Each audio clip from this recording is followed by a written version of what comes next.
Here's my audience.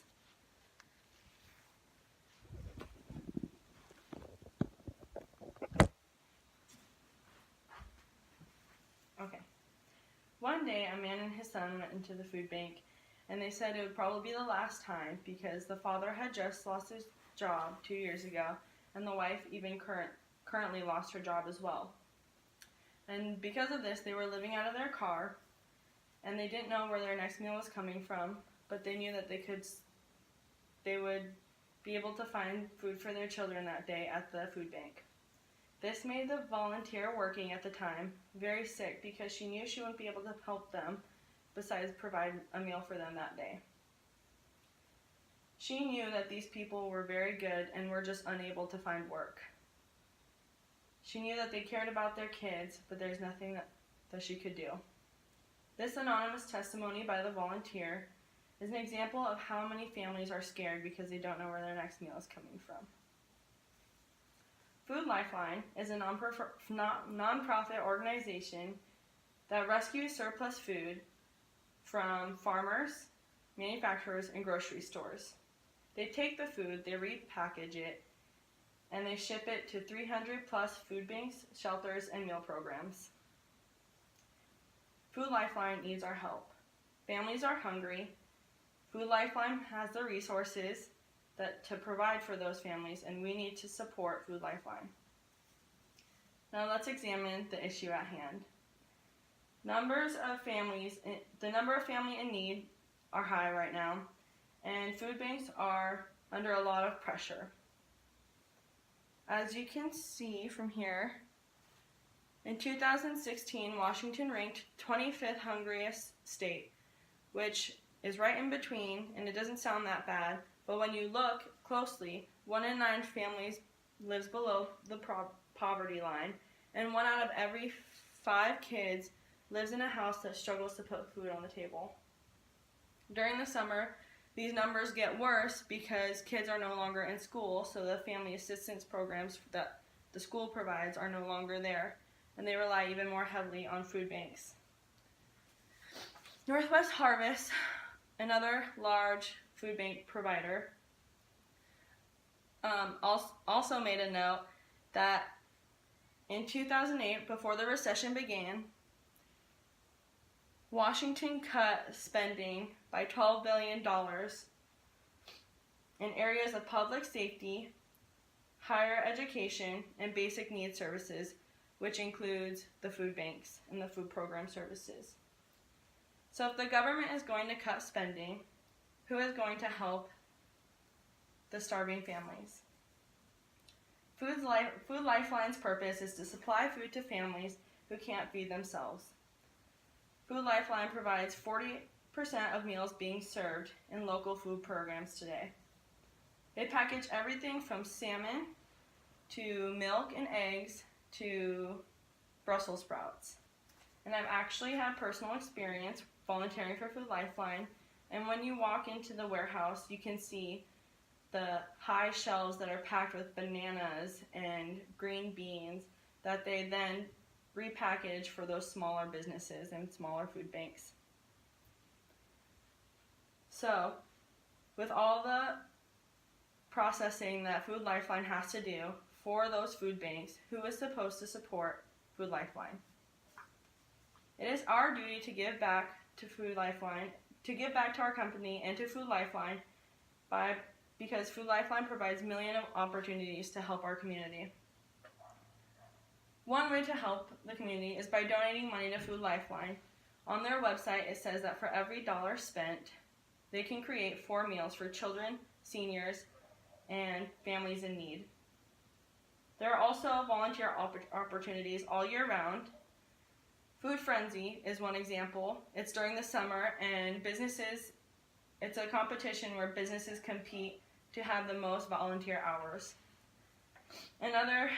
During the rest of the year, groups of individuals, single individuals, and high school clubs spend the whole year filling in those extra volunteer slots. And if you look on their website, they have about 20 different opportunities to volunteer each week, which adds up about to 80 different volunteer opportunities a month. Now I'd like to show you some pictures from the volunteering.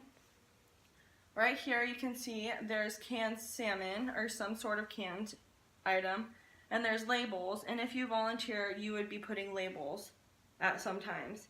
And then this other picture right here, they're packaging apples, and this is where Food Lifeline gets an abundance of leftover apples from the farms, and they repurpose it in these smaller boxes to take to food banks and food programs.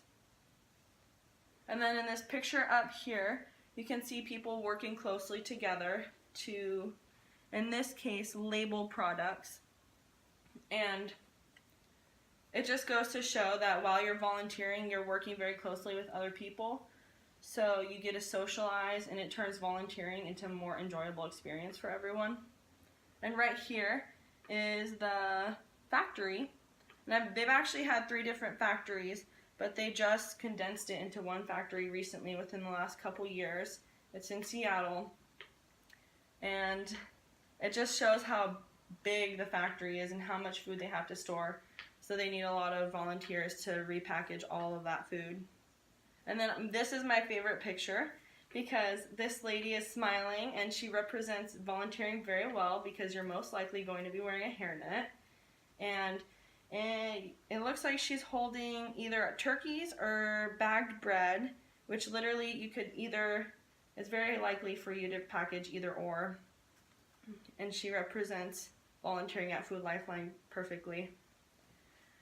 So to summarize, you must volunteer at Food Lifeline at least a couple times a year because families are going hungry. Food Lifeline has the resources for those families, but they need our support. Join me in supporting Food Lifeline. Sign up as an individual or in a group, and I'll actually show you after this presentation how to sign up.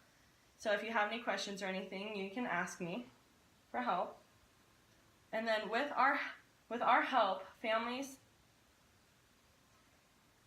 are able to sleep better at night because they don't have to wonder where their next meal is coming from, and they don't have to worry about starving. And then this picture of this little boy, the more we help, the more pictures of little boys like this we will see who are energized and happy and excited instead of starving and scared. Thank you. Do you have any questions? How, like, if I volunteer, how often would I have to volunteer? Or you can, sorry, are you finished? Yes. You can volunteer as many times as you want. So if you want to volunteer once a week or once a month, that's your choice. You just go online and push sign up, and then you're scheduled for that day. Okay, thank you. Are they just locally, like in Washington? They are in Washington. They support Western Washington specifically, Okay. but you can always donate money if you live in a foreign country or far away. So And you said you do that through the website, right? yes, yeah. Okay. Can kids volunteer? Yes, they can, but they can only volunteer for certain projects. So some of their volunteering opportunities are 16 and older or 18 and older, and then some of the more easier projects like labeling, so younger kids can do, but I think the minimum is 6 years old. And would I have to travel to the Seattle warehouse to volunteer? You would. Okay. Yeah, but if you go with a group, it's really easy to carpool, and it's a great experience, and you get Oh. to hang out with your friends and volunteer. Do you have to go through like a background check or something in order to volunteer? No.